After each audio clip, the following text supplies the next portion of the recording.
અહીંયાથી તમે જોઈ શકો છો અમે હવે ટાઈમ થઈ ગયો છે અમારે લગભગ કામનો સમય પૂરો થઈ ગયો છે એટલે હવે આ લાકડા લઈને આવી રહી છે તો લાકડા લઈને પછી રૂમ પર જઈશું ને અને મતલબ કે અહીંયા આવી ગયા છે ખેતરની અંદર તમે જોઈ શકો છો અને લાકડા લઈ લીધા છે દેખો આપણે મોટો બારો ચડાવી દીધો છે અને હાના લાકડા હી લીમડાના લાકડા હી મિત્રો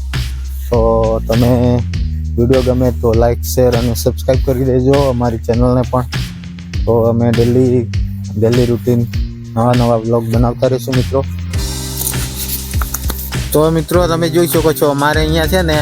લાકડાનો આવી રીતના બારો લેવો પડે ત્યારે મતલબ કે ઘરમાં રોટલા બોટલા બને તો તમે અહીંયા જોઈ શકો છો હવે અહીંયા લાકડાનો બારો લઈ લીધો છે તો તમે જોઈ શકો છો અહીંયાનો માહોલ જે મતલબ કે જે ડ્રેગન ફ્રૂટ છે મતલબ કે વાડી છે અત્યારે સુકાઈ ગઈ છે બહુ જે થઈ ગઈ છે તમે જોઈ શકો છો